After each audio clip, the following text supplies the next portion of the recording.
అలసిన వానికి ఊరడించు మాటలు.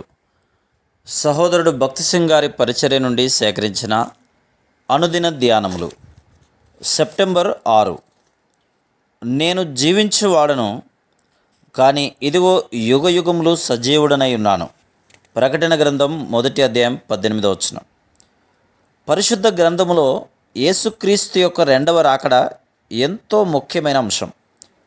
క్రొత్త నిబంధనలోని 250 అధ్యాయములలో 360 వచనములు ఈ అంశమును గూర్చినవే, మరియు 28 అధ్యాయములు కేవలం రెండవ రాకడను గూర్చినవే.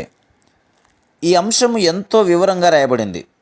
పదే పదే ఈ అంశమును గురించి వివరించుట్లో దేవుని ఉద్దేశం కలదు. ఎన్నోసార్లు ప్రకటన 1వ అధ్యాయంలో సమయము సమీపించినది అని చెప్పబడింది. ప్రకటన గ్రంథం 1వ అధ్యాయం 3వ వచనం. ఇదిగో ఆయన మేఘారూఢుడై వచ్చుచున్నాడు. అవును, ఆమేన్. 7వ వచనం. నేను అల్ఫా ఒమేగా, ఆదియు అంతమునై ఉన్నాను, సర్వశక్తి గలవాడను. 8వ వచనం. ప్రకటన గ్రంథం యొక్క ముఖ్య ఉద్దేశం మనలను క్రీస్తు యొక్క రెండవ రాకడ కొరకు సిద్ధపరచుట కొరకే.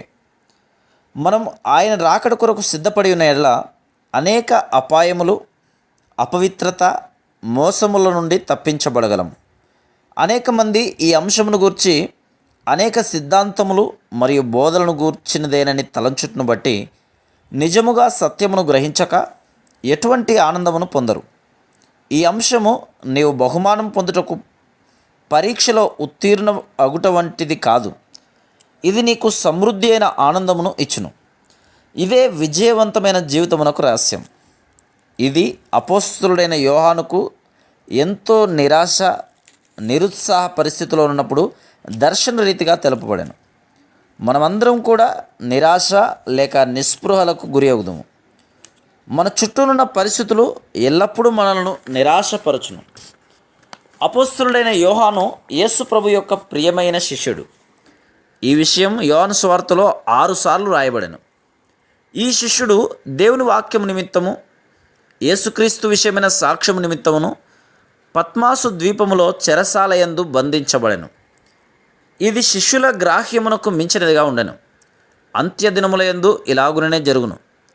ప్రకటన గ్రంథం 12వ అధ్యాయంలో రాయబడినట్లు, శత్రువు ఉగ్రుడై దేవుని ప్రజల మీద దాడి చేయును. ఆయన త్వరగా వచ్చుచున్నాడను జ్ఞానమును గూర్చిన గ్రహింపు ద్వారానే మనము జయమొందగలం. దేవుడు యోహానుకు ప్రత్యక్షమైనప్పుడు అతడు ఎంతో నిరాశలో ఉండెను. ప్రభు త్వరలో తిరిగి రానై ఉన్నాడని గుర్తు చేయబడినప్పుడు ఇంతకుముందు అర్థం కాని విషయమును ఆ దినమే గ్రహించగలిగాను.